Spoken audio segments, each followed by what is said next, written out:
Bonsoir à tous, ravi de vous retrouver pour le premier Nasport Show de l'année 2023 avec un gros programme. On va parler rugby, évidemment, la belle victoire courte mais précieuse hier soir du Biarritz Olympique en Pro D2 face à Montauban. On va évoquer l'actualité du top 14 avec un choc entre le Stade Toulousain et le Stade Rochelet du côté de Marcel Deflandre. Tous les matchs des clubs néo-aquitains. Il y aura le football également avec la Coupe de France, les matchs du Pau FC, des Girondins de Bordeaux et des Chamois niortais. Et puis on parlera handball, on parlera basket ou encore handisport avec le reportage de la semaine. Le Nasport Show premier de l'année 2023, c'est parti et ça démarre avec le rugby.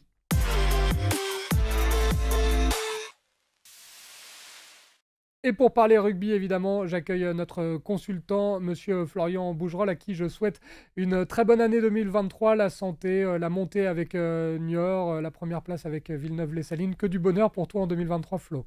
Salut Benji, merci, de même, bonne année, plein de bonnes choses pour cette année. Si tu devais choisir dans les objectifs de 2023, tu prends quoi en premier? Bon, la montée avec Niort quand même, c'est beau. La montée avec Niort, on rappelle que vous êtes pour l'instant dans les clous, hein, vous êtes sur le podium là, avec Niort, c'est ça? Oui, c'est ça, oui, on est dans les clous, on est troisième et un petit week-end encore là de repos avant de se déplacer la semaine prochaine à Lannemezan. Et des nouvelles du poignet, de la main de monsieur Bougerolles, plutôt du pouce. Tout va bien, le pouce impeccable, j'ai repris l'entraînement à 100% cette semaine, donc content pour cette nouvelle année, nouvelle semaine, on est parti. Et Niort va pouvoir donc compter sur le grand retour de monsieur Florian Bougerolles pour aller chercher les objectifs, à savoir la montée. On suivra ça évidemment chaque semaine dans le Nasport Show et on va attaquer avec la Pro D2 puisqu'il y avait le coup d'envoi de la 16e journée hier soir de Pro D2 avec une victoire courte mais précieuse, je le disais dans le sommaire, du Biarritz Olympique. Le BO qui s'est imposé face à Montauban 20-17 avec une pénalité à la sirène signé Baptiste Germain qui permet à Biarritz d'être deuxième à 12 points du leader Oyonnax, 4 points d'avance sur le troisième, le Stade Montois qui donc compte un match en moins. Belle victoire, hein, une victoire façon Pro D2 avec un faible écart, une pénalité à la sirène. C'est bon pour le moral pour débuter l'année. Oui, c'est bon, hein, parce que ils ont fait une bonne première mi-temps. Après, la deuxième a été un peu moins, ils ont été un peu moins performants. Montauban a fait une très belle partie aussi parce qu'ils étaient un peu ils sont dans le ventre mou du classement de la Pro D2. Ils étaient 14e. Alors oui, ça se joue à la fin sur une pénalité. Ils perdent un point, mais bon, je pense que ce point va leur permettre aussi pour la suite cette bonne augure. La décla du jour, signée du héros du match, Baptiste Germain. Et je vous la donne. Un moment comme ça, j'en ai rêvé des tonnes et des tonnes de fois quand j'étais dans mon lit, quand j'étais petit. Enfin, c'est arrivé, surtout que ça finit bien.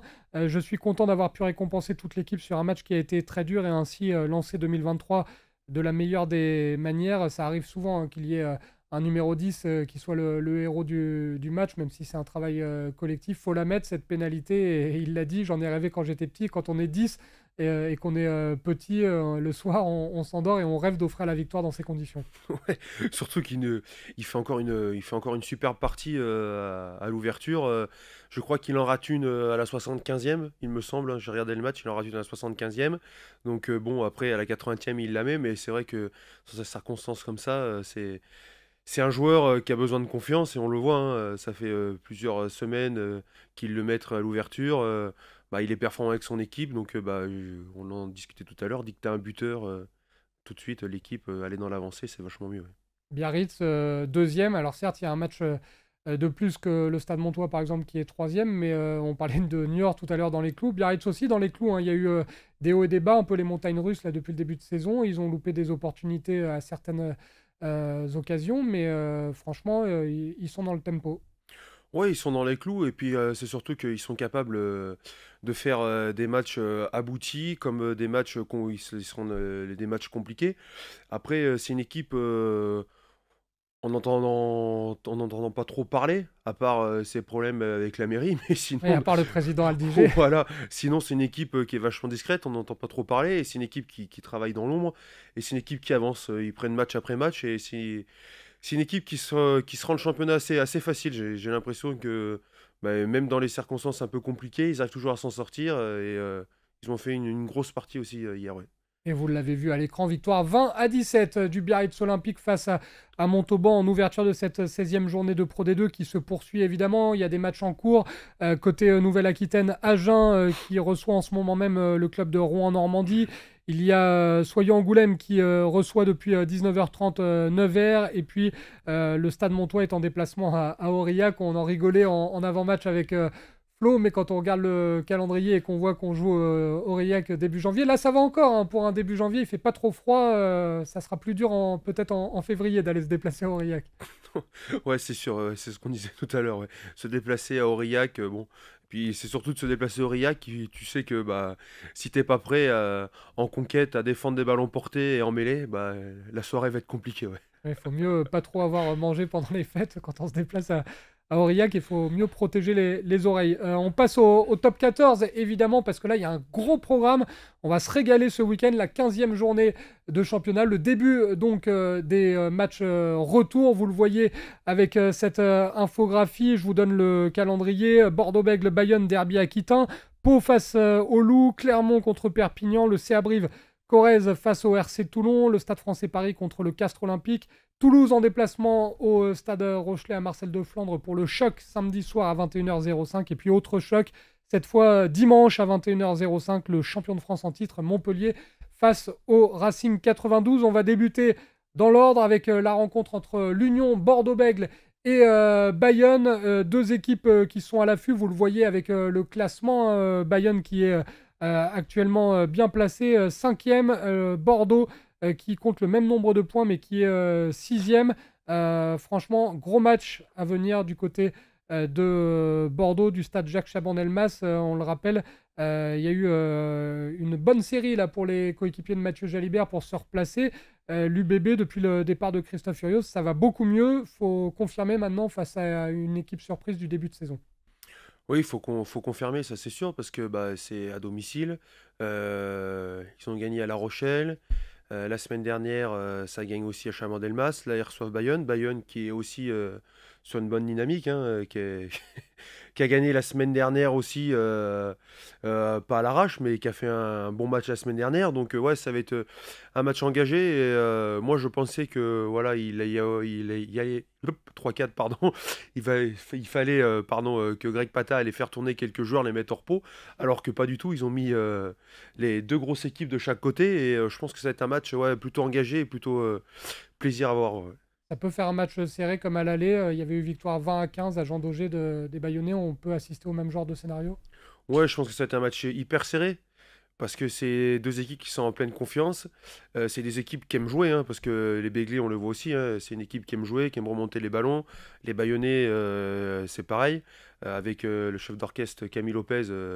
Voilà, donc non, ça va être un bon match serré, je pense, et ça va pas jouer à beaucoup de points, ça c'est sûr. Ouais. Vous le voyez à l'image, le duel des buteurs Jalibert face à Lopez, même si on va surveiller la présence de Mathieu Jalibert. En revanche, ce dont on est sûr, c'est qu'il y aura un duel des numéros 9, là aussi très intéressant, hein, parce que Maxime Lucu face à Maxime Machenaud, le duel des Maximes, ça va être intéressant. Maxime Machenaud est enfin de retour à 100%. Ouais, ça va être. Je pense qu'en fait, c'est un match où il va y avoir pas des surprises, mais il va y avoir des matchs dans le match en numéro 10, en numéro 9. Quand on regarde la première ligne, c'est pareil. Quand il y a Pascal Côté qui était à Narbonne la saison dernière, qui jouait pas beaucoup, et que là, bah, il est impressionnant à son poste, il est impressionnant à droite. Ouais, je pense que ça va être un bon match. Et puis, bah, comme tu dis, ouais, les deux Maximes qui portent beaucoup sur le jeu, que ce soit pardon, Machenaud du côté bayonnais ou Lucu du côté béglé. Là aussi, il va y avoir match, un duel. Ouais. Il nous avait vanté les mérites de Camille Lopez récemment. Il a été élu joueur du mois de décembre, donc tu as été entendu. Flo, ça fait plaisir aussi pour lui parce qu'il a parfois été critiqué, parfois sur son surpoids, parfois sur ses performances un peu en dents de scie quand il était à Clermont. Là, c'est du grand Camille Lopez et c'est lui qui porte aussi son équipe. C'est logique qu'il ait été élu joueur du mois de décembre, même s'il y avait d'ailleurs Mathieu Jalibert en concurrent et Sekou Makalou de mémoire. Ouais, c'est logique, hein. Et puis bah, quand on le dit, hein, un 10, voilà, hein, le 10, il passe tout au pied, il est bon à la main, c'est le roi. Et bah, un mois après, il fait trois performances catastrophiques, bon, on le descend. Sauf que bah ouais, Camille Lopez, quand il est en période de confiance, quand il a du temps de jeu, bah, on le voit, hein, en ce moment, les Bayonnais surfent un peu à domicile comme à l'extérieur où ils se déplacent super bien. Et oui, Camille, sur la performance des Bayonnais, il en est pour quelque chose, ça c'est sûr. Ouais.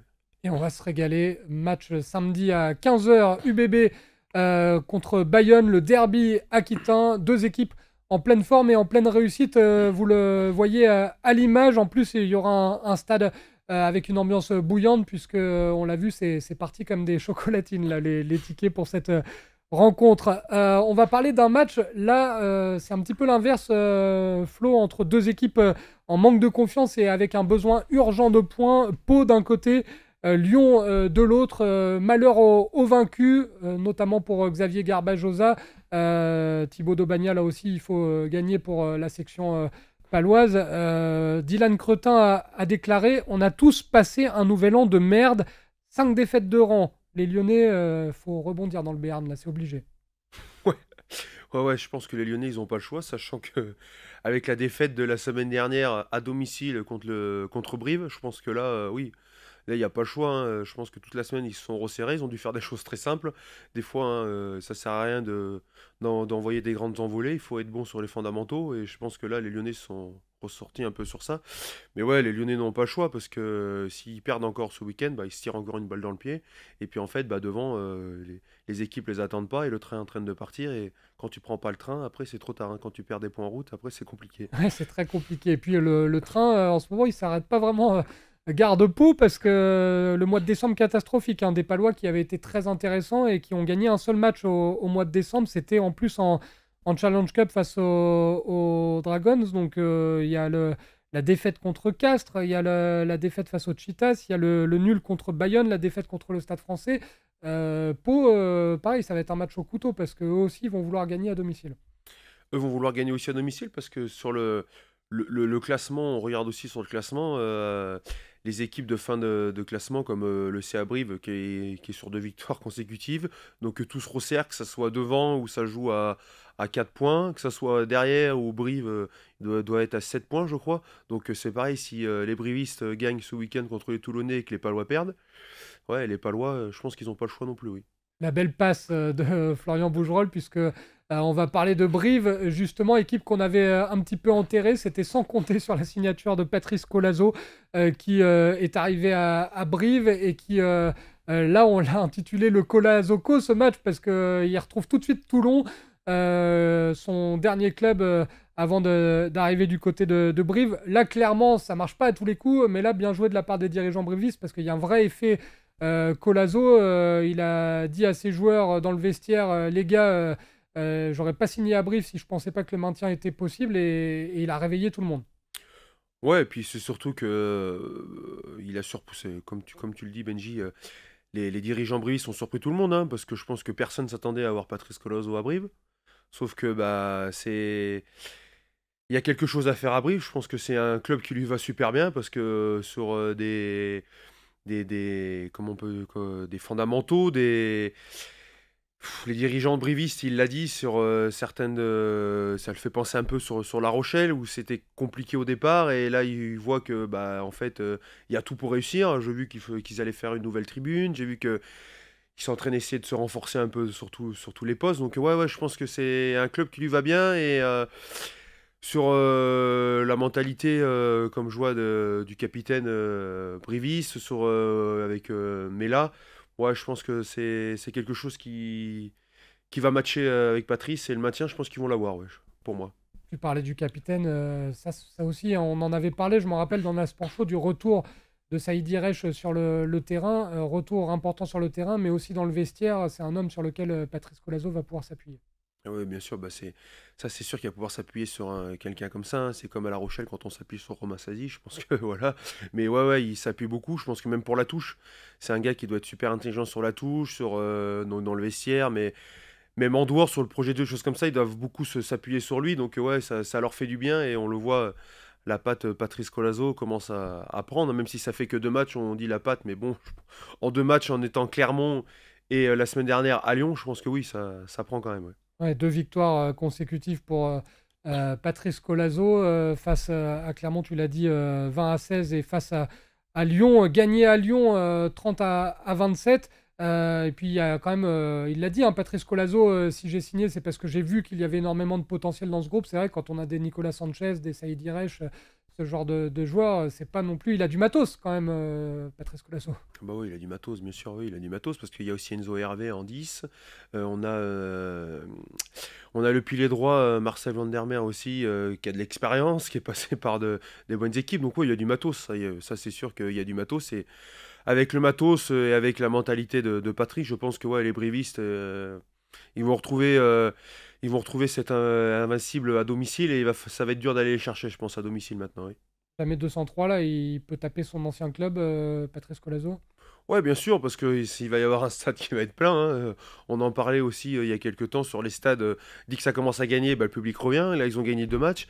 Et ces 2 matchs, Clermont et Lyon, donc c'est pas non plus des équipes qui sont pas non plus en fin de classement. Donc ouais, ouais, je pense que ça va être plein. Et les Toulonnais, va falloir qu'ils s'accrochent parce que ouais, ça va être compliqué, je pense. Et bon courage pour les anciens Rochelais notamment qui jouent désormais du côté du RC Toulon. Le gros match en parlant des Rochelais, c'est samedi soir 21h05, la finale que tout le monde a évoquée en début de saison entre les deux meilleurs clubs actuels du championnat français, le champion d'Europe contre celui qui veut regoûter à la victoire, que ce soit en top 14 ou en Coupe d'Europe. La Rochelle d'un côté, Toulouse de l'autre, les meilleurs ennemis, parce qu'il y aura les retrouvailles avec Arthur Retière, on va en parler tout à l'heure pour Winnie Antonio que vous voyez à l'écran. Gros match, hein, Toulouse, c'est 8 victoires consécutives face au Stade Rochelais. Il y a vraiment un avantage psychologique qui a été pris. La dernière victoire de La Rochelle face à Toulouse, c'était en 2019 en top 14. À chaque fois en conférence de presse, ils en parlent. Il y a un petit complexe qui s'est créé. Il faut, à Marcel Deflandre, inverser la tendance. C'est important, Florian. Ouais, ça va être important. Et puis, bon, c'est pareil, hein, les Rochelais sur la dernière performance à Marcel de Flandre, c'est une défaite. Donc, je pense qu'ils auront aussi envie de se racheter par rapport à ça. Mais comme tu le dis, c'est une équipe qui nourrissait pas trop. Alors, il va peut-être falloir que ça change un peu un jour. Hein, parce que ouais, les Toulousains, ça va. Mais bon. Mais ouais, ouais, c'est une équipe qui est dangereuse un peu partout, en fait. Qui a des individualités partout. Qui est, voilà, c'est une équipe. Si tu prends un projet de jeu, c'est une équipe où tu peux les bloquer d'un côté, mais ils peuvent te sortir sur la porte de derrière. C'est une équipe qui peuvent te prendre dans la.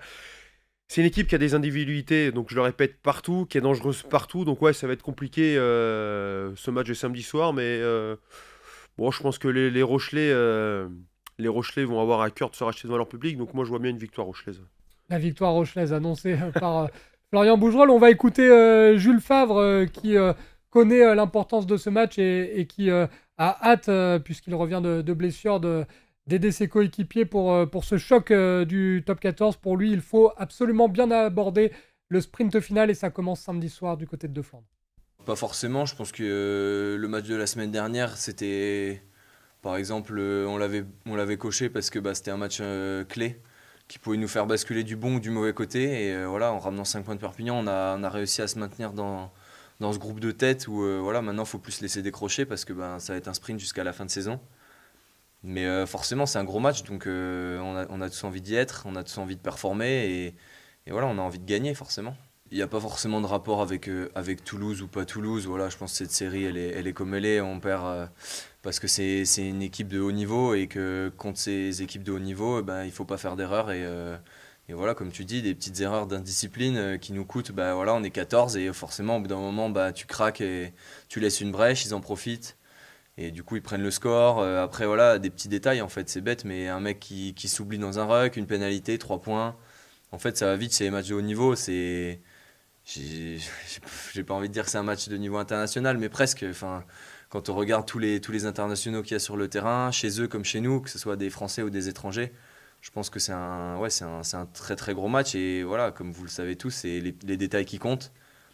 Et pour le moment, on va dire que ça a basculé tout le temps en leur faveur. Même si nous, on s'est pas forcément donné les moyens aussi de gagner les matchs. Hein. Bien sûr, on fait trop d'erreurs, des petites imprécisions. Et voilà, je pense que c'est ce qui nous coûte pour le moment la victoire. Mais voilà, j'espère que samedi soir, avec notre public et premier match de l'année 2023, on va mettre les bons ingrédients pour pouvoir enfin remporter ce match. Jules Favre, interrogé par notamment Victor Pérez-Boucheron du côté de la Pivia Park hier en conférence de presse d'avant-match. Retour important dans le groupe de Jules Favre qui revient de blessure, Florian, parce que d'une, c'est un super joueur, mais deux, c'est un joueur aussi polyvalent qui peut permettre à Ronan O'Gara de l'utiliser à plusieurs postes. Ouais, Jules, oui, ça, Jules, ça fait du bien de le revoir sur les terrains, ouais, ça c'est sûr, parce que c'est un joueur que tu peux t'en servir à l'aile, tu peux t'en servir au centre, et c'est un joueur qui est performant à chaque fois qu'il joue, hein, voilà, j'ai eu l'occasion de jouer avec Jules, c'est vrai que Jules, bah, c'est un joueur qui est performant, qui est intelligent dans le jeu, qui se pose pas 50 000 questions, et il sait ce qu'il a à faire, donc ouais, c'est important, je pense, pour Ronan O'Gara de le refaire rentrer dans le groupe, et je pense que tu vois, ce week-end il va être peut-être pas à l'aile mais au centre, donc c'est un joueur aussi qui va apporter sa puissance au centre du terrain. Oui. L'importance des détails rappelés par Jules Favre. J'ai regardé un petit peu les réseaux sociaux. Parmi les détails, Jules Favre et Fair Play, il n'en a pas parlé, mais il faudra surveiller aussi la performance du corps arbitral parce que souvent les supporters rochelais râlent un petit peu. Je ne sais pas si tu es d'accord, Florian, mais sur les décisions en faveur de Toulouse, là, lors des 8 victoires consécutives du Stade Toulousain dernièrement face à La Rochelle, il y a aussi, selon les supporters jaunes et noirs, des petites décisions pas toujours en faveur des Rochelais. Oui, oui, après, enfin, on peut ne pas être d'accord avec le corps arbitrage, mais comme tu dis, enfin, C'est pas que La Rochelle, hein, c'est souvent tous les clubs de ouais, compétence ouais, ouais, qui se oui, plaignent oui, de oui, l'arbitrage oui. contre Toulouse. Après, c'est une équipe le problème de ces équipes comme ça, c'est que c'est des équipes qui sont toujours dans l'avancée, il a dit Jules, hein, qui crée des brèches. Tu laisses une brèche, ça perce. Une fois que ces équipes sont dans l'avancée, après l'arbitre, il voit qu'une équipe en fait sur le terrain. Il voit que l'équipe qui avance tout le temps. C'est une équipe qui n'a pas été trop en difficulté sur ces 8 matchs-là, qui a toujours été dans l'avancée, qui a toujours fait ce qu'il a voulu avec le ballon. Donc si tu les mets pas un peu sous pression, oui, peut-être que l'arbitre, les décisions d'arbitrage sur les 8 matchs, il y a eu quelques défauts, mais ouais, l'arbitre a toujours raison, Benji, hein. Oui, on va dire ça comme ça, tu as raison. Florian, on pense d'ailleurs souvent, quand on évoque un match entre le Stade Rochelais et le Stade Toulousain, on pense toujours aux attaques parce que ça fait vendre évidemment du papier et puis parce qu'il y a des joueurs tellement phénoménaux de chaque côté qu'on a hâte de voir des essais. Mais Winnie Antonio, lui, est persuadé que ça va avant tout se jouer sur la défense. On écoute le joueur rochelais interrogé au micro de Victor Pérez-Boucheron. Bah ouais, c'est toujours comme ça, hein. Pendant les fêtes, ils nous donnent un peu de vacances, 2-3 jours par là, 2-3 jours par ici. Et... ouais, quand ça attaque l'année, ça attaque, hein. Là, on a 3 vraiment très, très gros matchs et on a besoin des 3, quoi. On a besoin de gagner des 3 et l'équipe qui sort samedi à 21h, il faut qu'on fasse le job. Ouais. Quand j'ai dit fait le job, c'est en défense, ouais. En défense, en mêlée, en conquête, on n'est pas très, très, très bien là en conquête en ce moment, que ce soit mêlé aux touches. Et je pense qu'on est à 70-80%. Du coup, je pense que s'il veut gagner les 3 matchs, il faut que vraiment on est à 10 sur 10. Et surtout au niveau attitude et envie, il faut qu'on soit à 100%, quoi. Ouais, on l'a vu hein, lors des confrontations précédentes, il parlait de la conquête. Je ne sais pas si tu es d'accord avec Winnie Antonio, Florian, mais c'est vrai qu'en touche, en face, quand il y a, alors on va pas tous les citer, mais des flamands, des gelonges, des crosses, c'est vrai que ça peut jouer sur la conquête, sur les touches, sur des petits détails comme ça. Et Winnie Antonio a raison d'insister sur la défense. Ouais, ça va être une partie sur la conquête, sur la défense. Les Toulousains ont une très bonne conquête, sont très bons en touche. Nous, c'est vrai que comme il l'a dit, je pense que ça fait quelques matchs où voilà, on n'est pas à 100% sur notre conquête, hein, il l'a dit, Winnie l'a dit. Mais après, je pense que si c'est même pas je pense, c'est sûr, si on arrive à prendre le dessus sur tout ce qui est touche, sur la mêlée, on va les mettre en difficulté parce que c'est une équipe qui aime bien avoir le ballon. Sauf que bah faut pas leur laisser de ballon facile. Si en conquête ils prennent tous les ballons, ils arrivent à lancer le jeu, c'est sûr qu'on va être en difficulté. Par contre, si on a plus de ballons en touche, si sur leur mêlée, on les chacaille un peu, s'ils n'ont pas des sorties propres, ouais, il a raison, Winnie. Après, ça va aller tout seul derrière nous avec des joueurs comme Teddy Thomas, comme Raymond, comme on a des pattes. Donc oui, tout de suite, on va être dans l'avancée. Mais oui, oui, la conquête va être importante et une partie de défense, oui, ça c'est sûr. Il faudra lancer droit pour notre ami Pierre Bourgarit si c'est lui qui joue tout le match. Oui, bon, ça, après, ça, je m'en fais pas pour lui. Il sait ce qu'il a à faire. Pas de pizza en ce début d'année 2023, on est au régime du côté du Stade Rochelet. Une analyse en tout cas de Florian et de Winnie Antonio, totalement partagée par Jules Favre. Là aussi, on l'écoute, c'était en conférence de presse. Ouais, je pense que voilà, on a de la qualité sur toutes les lignes, voilà, que ça soit les mecs qui remplacent les titulaires habituels, entre guillemets, et je pense que ouais, on a une profondeur d'effectif qui nous permet d'être performants tous les week-ends. Ouais, complètement, ouais, ça fait plaisir, et voilà, j'ai envie de leur rendre aussi la confiance qu'ils me donnent et de faire une grosse performance samedi soir. Ouais, complètement, je pense que voilà, avec Raymond, il va falloir qu'on cadenasse le centre du terrain. Voilà, pas se faire breaker au milieu parce que bah, on voit que dès qu'il break au milieu, après ça joue dans le désordre, ça se fait des offloads et puis après c'est trop facile en fait. Tous les mecs sont hors jeu et du coup ça joue et puis soit avantage, soit pénalité, soit ils marquent. Donc ouais, il faut falloir bien sécuriser ce milieu de terrain et puis on va s'envoyer fort en défense et je pense que ça va le faire. Quand on écoute Jules Favre, on se dit que clairement, il y a déjà une petite mise en place tactique qui a été effectuée par Ronan O'Gara et c'est pas le match forcément où Raymond Roule et Jules Favre vont prendre le plus de plaisir d'un point de vue offensif. On se dit qu'avant toute chose, comme il l'a dit, on va cadenasser le milieu.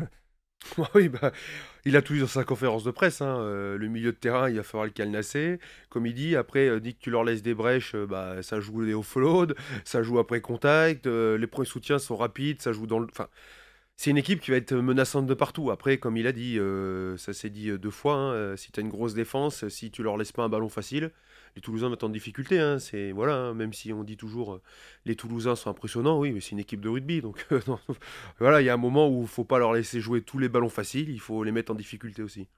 Et on va faire le point sur les bonnes et les mauvaises nouvelles au sein de l'effectif Rochelet. Tu veux commencer par quoi? Les bonnes ou les mauvaises nouvelles, Florian? Allez, on commence par les mauvaises. Par les mauvaises, alors il n'y aura pas Jonathan Danty évidemment, il n'y aura pas Will Skelton, Carbarlo, Seuteni, Thomas Lavaux qui est touché au coude, Johan Tanga, Léo Aouf, Mathias Haddad, Victor. On rappelle aussi les absences de Jules Lebaille et de Martin Alonso Munoz. Ça fait quand même un paquet d'absents. Je te donne quand même les bonnes nouvelles avec les retours de Grégory Aldrit, de Pierre Bourgarit, de Lepani Botia, de Brice Dulin. Bon, il y a comme d'habitude, quand on joue un match de top 14, il y a des absences de taille et des retours importants. Oui, après, oui, il y a des absences de taille, ça c'est sûr. Après, c'est toujours pareil, hein. Je pense qu'ils l'ont dit, Jules l'a dit tout à l'heure en conférence de presse, ils ont un effectif qui est vachement. Tu remplaces un mec, t'en mets un autre, voilà, tu vois pas trop la différence. Ils ont un effectif étoffé, ils ont un super effectif, donc oui, voilà. Et je pense que des matchs comme ça, bah, tout le monde a envie de les jouer, ça a été dit aussi, mais c'est surtout que tout le monde a envie de performer. Donc voilà, je pense que tout le monde s'est envoyé cette semaine à l'entraînement pour être dans ces 23 pour jouer ce week-end. Et les 15 qui vont commencer, les remplaçants, je pense que ouais, ils savent ce qu'il va falloir faire. Ouais. On va pouvoir compter sur un stade Marcel de Flandre, évidemment à guichet fermé, et évidemment chaud bouillant, parce qu'on a entendu les supporters rochelais, ils ont hâte d'assister à cette rencontre, et surtout, plus ça va, plus ils ont envie de taper le stade toulousain, donc ils vont pousser à fond derrière le public, et puis ils vont forcément applaudir, parce qu'on le sait, à La Rochelle, les supporters sont fair-play, ils vont applaudir le retour d'Arthur Retière qui va retrouver ses anciens coéquipiers, lui qui porte désormais le maillot du Stade Toulousain. Winnie Antonio, vous allez l'entendre, impatient de retrouver son pote, mais surtout pour la troisième mi-temps, pas vraiment pour le match, on écoute. Ouais, un petit peu comme Mathieu Tanguy quand ils sont venus avec Toulon. Mais là, non, on a parlé. Il m'appelle tous les jours là depuis ce week-end. Mais non, ça va être cool. Ça va pas vraiment être en face de moi, mais ouais, c'est en face et c'est quelqu'un que j'apprécie beaucoup. Après le match, il reste là avec moi, du coup, il dort chez moi, ça va être cool. Il va le kidnapper pour rester définitivement à la maison. Alors effectivement, ça ne sera pas dans le même secteur de jeu, il n'y aura pas trop de face-à-face a priori entre Winnie Antonio et Arthur Retière, mais on voit hein, les liens forts d'Arthur Retière avec le groupe Rochelet. Winnie Antonio l'a dit, il m'appelle tous les jours depuis le week-end dernier. Il avait coché ses retrouvailles, Arthur. Ouais, bah ouais, je pense que. C'est un chambreur en plus. Ouais, oui, et puis je pense que même s'il est parti au Stade Toulousain, je pense que voilà, il adore, il l'a dit en conférence de presse, hein, qu'il adorait ce public Rochelais. Et puis après, bon, il a des super copains, hein, Winnie, Mathieu, enfin, ils étaient toujours ensemble. Donc ouais, je pense que ça va être Ça va être marrant de le voir. Alors oui, comme dit Winnie, ils vont pas se croiser. Je pense pas en mêlée, je pense pas, mais peut-être dans le jeu après. Mais Winnie le sait, il faut faire attention aux appuis d'Arthur parce qu'il va vite quand même. Ouais, il va très vite. En tout cas, c'est sympa la petite déclat. Il va rester à la maison après. Arthur Retière qui profitera un petit peu de ses anciens coéquipiers. C'est ce qu'on aime aussi dans le rugby, Florian. Ouais, bien sûr, ouais. Il va rester. Sauf s'il y a un carton, si Toulouse met un gros écart à La Rochelle, Ouais, est-ce qu'il va même quand même si- l'accueillir? Même s'il met un gros écart, je pense qu'Arthur sera toujours les bienvenus chez Winnie, ça, il n'y a aucun problème. Et on va parler transfert pour conclure cette page rugby parce que ça bouge dans tous les sens en top 14 et ça bouge notamment à La Rochelle. Pierre Boudéan, que vous voyez là à l'image avec le ballon en main à côté de Dylan Lades. Pierre Boudéan qui était en fin de contrat et qui va s'engager au Stade Français l'été prochain. Il a signé pour 3 saisons. Il y a également Rémi Bourdeau qui va quitter La Rochelle, qui va s'engager dans un autre club de Nouvelle-Aquitaine. Ça sera du côté de l'Aviron Bayonnais la saison prochaine. On a vu là aussi sur les réseaux sociaux, Florian, pas mal de supporters, même s'ils savent très bien que ces départs vont être compensés et qu'il y a un gros travail de la cellule de recrutement du Stade Rochelais. Ce sont des joueurs que les supporters aiment beaucoup. Pierre Boudéan formé au club, un vrai maritime dans le sang. Il a le sang jaune et noir. Rémi Bourdeau, un homme qui a souvent rendu beaucoup de services au club, que les supporters aiment beaucoup aussi. Même s'ils savent qu'ils vont être remplacés, les supporters un peu peinés de ces deux départs.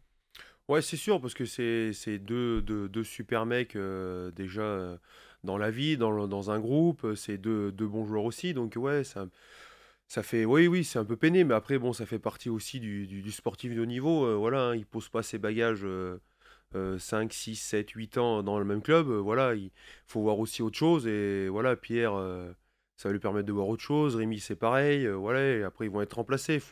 Faut pas s'inquiéter, mais je suis sûr, bon, c'est toujours embêtant de voir comme tu l'as dit, des mecs qui ont le club dans la peau partir. Ouais, ça, c'est sûr, ouais, c'est toujours embêtant. Et Pierre Boudin, on le rappelle, déjà d'une très, très polyvalent. Donc c'est un joueur presque qui compte double dans un effectif puisqu'il peut dépanner à plusieurs postes. Et puis il y a son frère dans une fratrie comme ça, quand il y en a un des deux qui quitte le navire, je suppose que ça doit forcément pas faire plaisir à l'autre. Ouais, oui, oui, ouais, ça c'est sûr. Mais après, je le répète, hein, mais bon, c'est toujours la vie du sportif. Après, voilà, Paul, il me semble qu'il a signé encore, il est là jusqu'en 2025. Donc, oui, voilà, il lui reste encore 2 ans. Pierre, sur 3 ans, il me semble, au Stade Français. Donc, oui, c'est toujours pour la fratrie Boudéan, c'est embêtant, mais bon, je pense qu'ils se verront quand même. Ils Oui, iront se ranger. comme Ils tous se les verront. Parisiens, Pierre Boudin viendra passer ses week-ends sur l'île de Ré ou à La Roche. Voilà, exactement, c'est ça. Il sera tous les week-ends off ou s'il ne joue pas, il sera sur l'île de Ré, ouais. Et puis il pourra avoir des infos pratiques pour la vie parisienne avec tous les Parisiens qui sont à La Rochelle. Il y en a 2-3 qui pourront lui filer des tuyaux. On pense à Jonathan Danty, notamment. On pense à tous les joueurs qui sont arrivés du côté du Stade Rochelais et qui ont joué soit à Paris, soit au Racing 92. Il aura des tuyaux, Pierre Boudin. Ouais, il aura des tuyaux, mais bon, je pense que déjà, il doit en avoir pas mal. Oui, il a dû faire 2-3 allers-retours dans la capitale. Dans le sens inverse, quand même, c'est important. Sud-Ouest, nos confrères du journal Sud-Ouest qui annoncent la venue du 3e ligne internationale de Clermont, Judicaël Cancorier. Ça serait une belle signature, là aussi.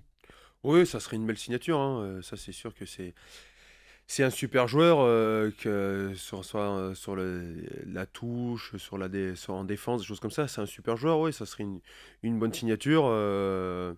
Après, en 3e ligne, c'est un poste qui est quand même vachement, vachement complet, je pense, hein. C'est un poste où il y a du monde, donc ça fera un concurrent de plus pour tous les autres. Mais ouais, si c'est vrai, ouais, c'est une bonne recrue. Et encore un international. Ça commence à devenir une habitude du côté de La Rochelle. Bientôt, il n'y aura que des internationaux à tous les postes et c'est quand même le signe que le club a pris une toute autre envergure. On rappelle le programme de cette 15e journée de Top 14, le début de la phase retour avec le derby aquitain demain à 15h entre l'Union Bordeaux-Bègles et l'Aviron Bayonnais. La section paloise à 17h recevra le Loup. Il y aura Clermont face à Perpignan. Il y aura Brive face à Toulon pour les retrouvailles de Patrice Colazo avec son ancien club. Stade Français Paris contre le Castres Olympique. Le choc demain 21h05 entre le Stade Rochelais et le Stade Toulousain. Et puis l'autre choc dimanche 21h05 Montpellier face au Racing 92. On souhaite une nouvelle fois la meilleure année possible à monsieur Florian Bougerolles. On souhaite aussi une bonne reprise avec Niort et avec Villeneuve-les-Salines. Et on te retrouve vendredi prochain pour le Nasport Show. Merci beaucoup, Flo. Merci, Benji. Dans un instant, le Nasport Show, ça continue évidemment. Il y aura le football avec la Coupe de France, les 32e de finale. Il y aura un match face à des clubs de Ligue 1 pour le Pau FC qui va défier Montpellier, pour les Girondins de Bordeaux qui vont affronter le Stade Rennais, et puis les Chamois niortais. Il faudra se méfier du déplacement en Normandie chez Granville, puisque c'est un club qui est habitué des exploits en Coupe de France. On va parler également basket, pas mal de rencontres ce week-end pour les clubs de Nouvelle-Aquitaine, le CSP Limoges, l'Élan, Paula Cortez et puis Basketland. Il y aura une page consacrée au handball et puis un reportage handisport. Vous allez le voir, on joue à la boccia du côté de La Rochelle. C'est une pétanque adaptée aux personnes handicapées. Un reportage de Léa Navarro que vous verrez en fin d'émission. Ne bougez pas, le Nasport Show revient dans un instant sur NATV.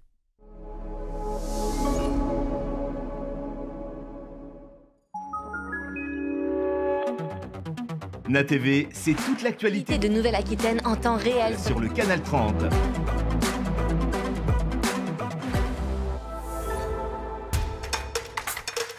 Le Nasport Live, ce sont les plus grands clubs de Nouvelle-Aquitaine. Okeanos sur NATV, l'émission consacrée à l'actualité du nautisme. C'est l'actualité de Nouvelle-Aquitaine vue autrement sur NATV. Namas TV, l'émission idéale pour rester zen en Nouvelle-Aquitaine.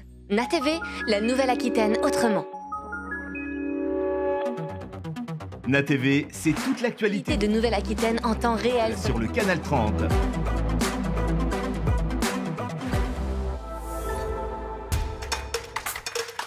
Le Nasport Live, ce sont les plus grands clubs de Nouvelle-Aquitaine. Okeanos sur NATV, l'émission consacrée à l'actualité du nautisme. C'est l'actualité de Nouvelle-Aquitaine vue autrement sur NATV. Namas TV, l'émission idéale pour rester zen en Nouvelle-Aquitaine. NATV, la Nouvelle-Aquitaine autrement. NATV, c'est toute l'actualité de Nouvelle-Aquitaine en temps réel sur le Canal 30.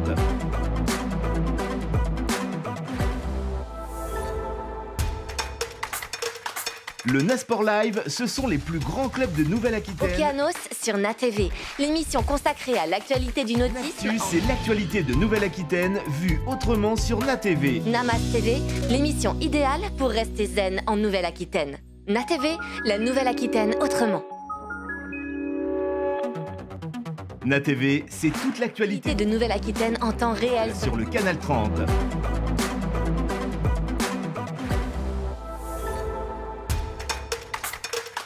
Le Nasport Live, ce sont les plus grands clubs de Nouvelle-Aquitaine. Okeanos sur NATV, l'émission consacrée à l'actualité du nautisme. C'est l'actualité de Nouvelle-Aquitaine vue autrement sur NATV. Namas TV, l'émission idéale pour rester zen en Nouvelle-Aquitaine. NATV, la Nouvelle-Aquitaine autrement.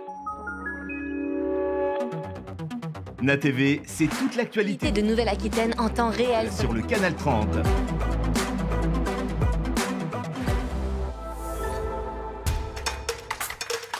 Le Nasport Live, ce sont les plus grands clubs de Nouvelle-Aquitaine. Okeanos sur NATV, l'émission consacrée à l'actualité du nautisme. C'est l'actualité de Nouvelle-Aquitaine vue autrement sur NATV. Namas TV, l'émission idéale pour rester zen en Nouvelle-Aquitaine.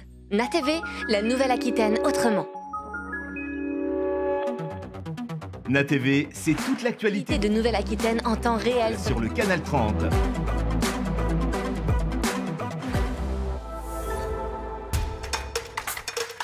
Le Nasport Live, ce sont les plus grands clubs de Nouvelle-Aquitaine. Okeanos sur NATV, l'émission consacrée à l'actualité du nautisme. C'est l'actualité de Nouvelle-Aquitaine vue autrement sur NATV. Namas TV, l'émission idéale pour rester zen en Nouvelle-Aquitaine. NATV, la Nouvelle-Aquitaine autrement.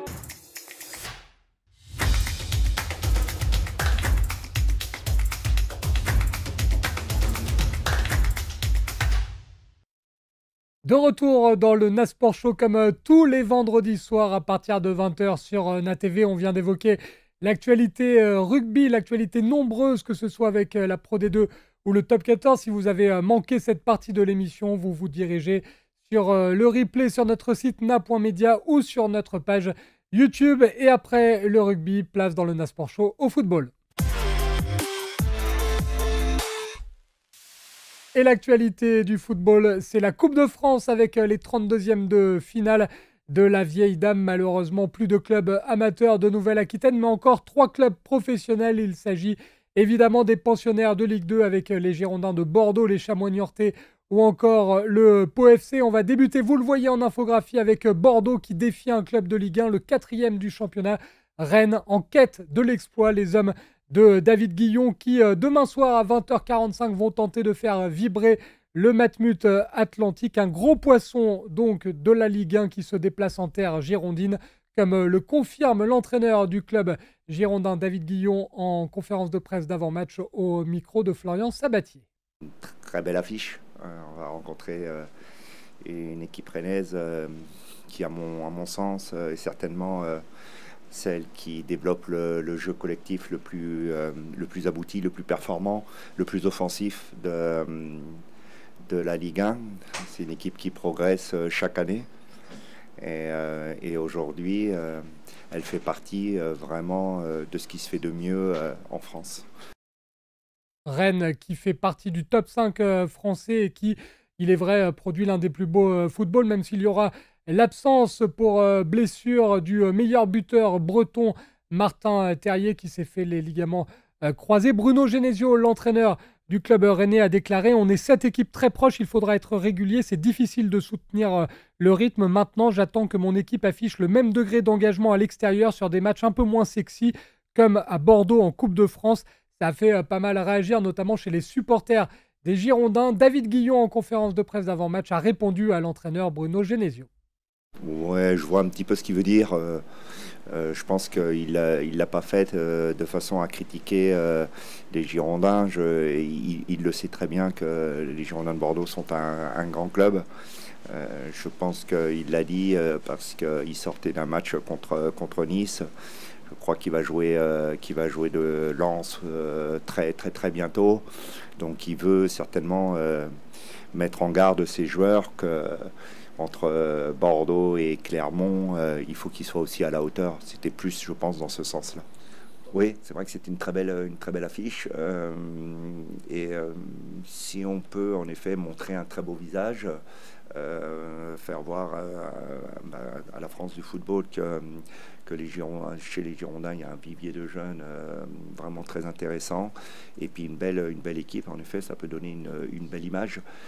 Je pense que depuis le début de la saison, déjà, on répond parfaitement à ces valeurs. Mais ça peut être à nouveau, sur ce match-là, comme on dit, un éclairage et une loupe qui est mise sur cette équipe girondine.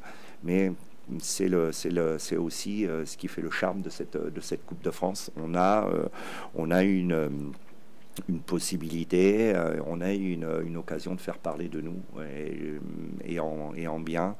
Donc à nous de faire en sorte que dimanche on parle de nous. L'exploit possible pour les Girondins de Bordeaux qui donc affrontent en 32e de finale de la Coupe de France le Stade Rennais, actuellement parmi le top 5 de la Ligue 1. Ce sera demain soir à 20h45 au Matmut Atlantique. L'autre match face à un club de Ligue 1, c'est celui de Pau face à Montpellier, match qui vient de se terminer. On en reparlera dans le Nasport Show, évidemment. Et puis il y a Niort, les Chamois Niortais qui se déplacent en terre normande du côté de Granville lors de ces 32e de finale. Attention, danger pour les hommes de Rue Almeida, Granville, club de National 2, mais habitué aux exploits en Coupe de France. Il faudra se méfier pour les Chamois, dont la priorité reste évidemment le maintien. Même si cette priorité reste le maintien, Rue Almeida, lui, veut continuer l'aventure en Coupe de France. On l'écoute au micro de Chamois TV. Je fais toujours une comparaison, c'est un peu comme quand on joue à Europe. Beaucoup de joueurs ici, non, mais nous avons Charles qui a joué. Switch off, switch on. On passe à une autre chose. C'est un match complètement différent, une autre compétition. Donc, il faut complètement être. Parce que la façon de jouer c'est différent, l'adversaire c'est différent, les stats c'est différent. Donc, même quand on parle beaucoup de choses, les joueurs ils savent que le match est complètement différent. C'est comme on va jouer Ligue Europe, Ligue Champion, c'est une autre chose, c'est rien à voir. Donc on veut gagner, on veut être compétitif, mais nous savons que c'est une autre compétition. Donc, ces compétitions, nous savons que c'est là, ça c'est fini. Donc, il faut entrer pour gagner le match. Il faut entrer avec les mêmes ambitions des matchs de Ligue 2 et continuer, faire notre chemin. Ça, c'est le plus important pour la confiance, pour le chemin, parce que c'est toujours intéressant aller le plus loin possible avec la Coupe France. Donc, et après, le prochain match aussi, c'est un week-end. Donc, nous avons tout à gagner ce match. C'était Rui Almeida, l'entraîneur portugais des Chamois niortais, les Chamois qui vont défier Granville demain soir en 32e de finale de la Coupe de France. Granville qui va tenter l'exploit, ce sera à 18h. Après le football, place au basket dans le Nasport Show.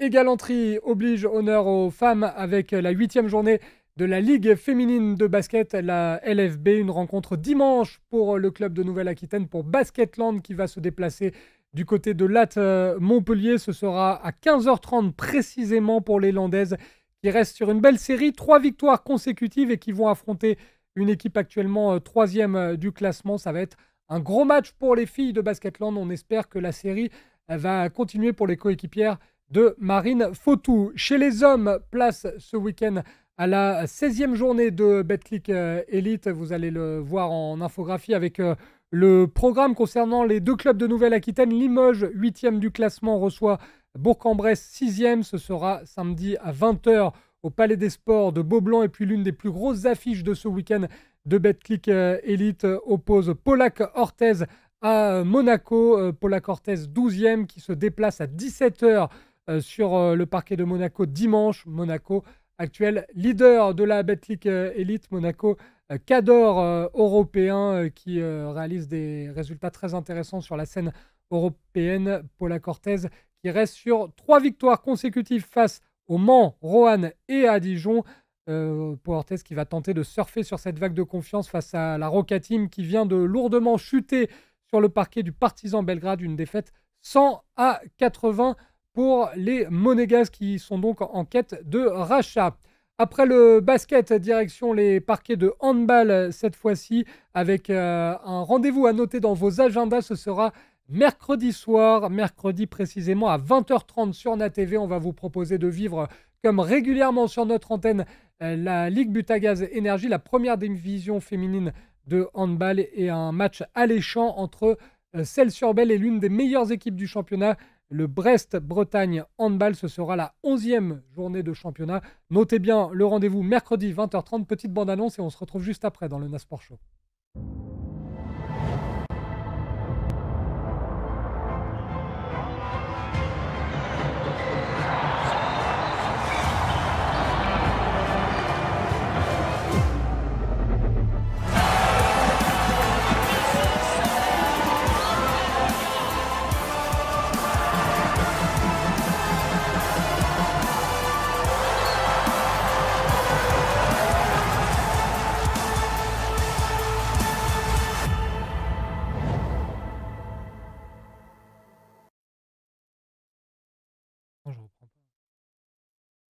Mercredi soir, donc, à la Clameur à Niort, ambiance chaude bouillante. Si vous êtes démunis de tickets, c'est tout simple. Vous restez sur votre canapé, vous regardez NATV. À partir de 20h30, on vous fait vivre ça, la 11e journée de Ligue Butagaz Énergie, avec ce match entre Celles-sur-Belle et l'équipe du Brest Handball. On termine ce Nasport Show avec le reportage de la semaine. On va recevoir en plateau celle qui est l'auteur de ce reportage, c'est Léa Navarro de la rédaction de Namédia. Bonsoir Léa. Bonsoir. Tout va bien? Oui, tout va bien et toi? Très bien. Léa, tu t'es intéressée au handisport et précisément à une sorte de pétanque, ça s'appelle la boccia, c'est ça? Oui, c'est la boccia et il y a une équipe à La Rochelle. Et on va découvrir ça tout de suite avec ton reportage pour ceux qui ne connaissent pas, direction La Rochelle avec de la boccia. Vous avez déjà entendu parler de la boccia, c'est une version adaptée de la pétanque pour les handiathlètes. Et puisque vous voulez en savoir plus, je vous emmène au cœur d'un entraînement de boccia avec l'équipe de La Rochelle.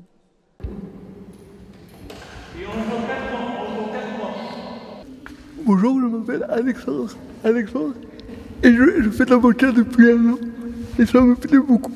pour la compétition, pour la collectivité, pour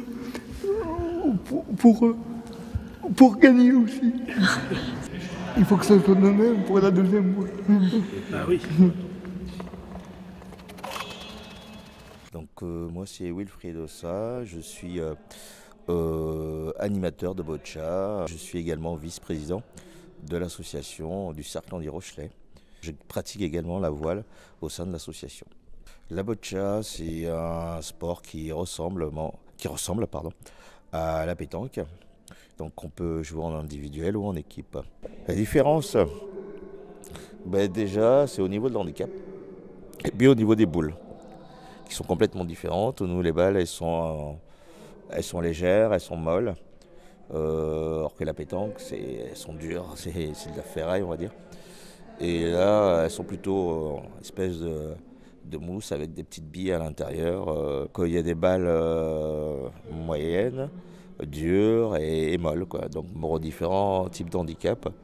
Ceux qui sont en rampe, par exemple, c'est l'équipe BN, qui sont, on va dire, éligibles en grosse compétition, c'est-à-dire, par exemple, au championnat paralympique.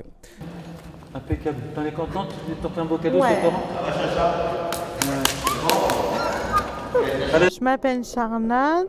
Je suis allée au championnat de France effectivement en décembre. Enfin, c'est ma deuxième année de boccia. C'est quelqu'un qui m'a dit qu'il y avait la boccia au club et puis j'ai voulu essayer. Et puis de fil en aiguille, j'ai commencé. Voilà. C'était, je dirais que c'est des rencontres, des conseils, une grosse fierté. Mais c'est vrai que quand j'ai su que j'étais qualifiée pour les championnats de France, j'étais super fière. Et puis le jour même, je me souviens, il y a ma maman qui est venue. Et du coup, elle m'a dit, je lui ai dit, et elle m'a dit, oh super et tout. C'est super. C'est important d'être fière de soi. Oui, très important. C'était pas le 109, on s'en jamais roulé. Voilà, maman. On prend du temps, c'est quand même du plaisir de communiquer avec eux, de les entraîner, et ça représente du travail quand même. Vraiment, c'est du plaisir pour eux. Les voir sourire, c'est très important. C'était un plaisir de découvrir la boccia avec la super équipe de La Rochelle. Bon allez, maintenant, je les laisse un peu s'entraîner et on leur souhaite beaucoup de chance et beaucoup de force pour les prochains championnats de France. Des sourires pour terminer cette émission et ça fait du bien. On remercie évidemment tous les interlocuteurs qui se sont arrêtés. Léa, à ton micro, il n'y a pas de page Facebook ou de réseaux sociaux, mais c'est le mercredi à La Rochelle, c'est ça, pour ceux qui seraient intéressés? Tous les mercredis après-midi et puis sûrement au championnat de France. Et on leur souhaite évidemment de nous ramener des médailles. On prendra de leurs nouvelles dans le Nasport Show. Léa, la semaine prochaine, on va te retrouver pour un nouveau reportage. Ça sera toujours du handisport, mais cette fois dans l'eau. Et oui, on va rencontrer Servan qui est apnéiste, enfin handi-apnéiste. Vous allez voir, c'est surprenant. Reportage passionnant à venir dans le Nasport Show. Et pour ceux qui veulent commenter ce reportage, vous pouvez aller sur la page Facebook de Nasport. Il y a la vidéo. N'hésitez pas à laisser vos messages d'encouragement et pourquoi pas à poser des questions à Léa ou aux organisateurs de la boccia du côté de La Rochelle. Merci beaucoup Léa. Merci à toi Benjamin. À vendredi prochain pour le reportage sur l'apnée handisport. Le Nasport Show, c'est désormais terminé. Je remercie Paul Maison-Regnault à la réalisation de cette émission. Pour les fans de football, on se retrouve dès lundi soir, 19h, avec les résultats notamment de la Coupe de France et des différents championnats. C'est LFNA TV, tous les lundis soirs, 19h évidemment. N'oubliez pas également que cette émission est disponible en replay sur notre page YouTube ou sur le site na.media. Je vous souhaite de passer un très bon week-end à l'écoute de Na TV. On dédie cette émission à un homme qui, pour les fans de foot, a marqué notre enfance. Il est malheureusement parti aujourd'hui à l'âge de 58 ans. C'est la légende italienne, vous le voyez sur votre écran, Gianluca Vialli. Ciao bello, ciao l'artiste et à très vite dans le Nasport Show.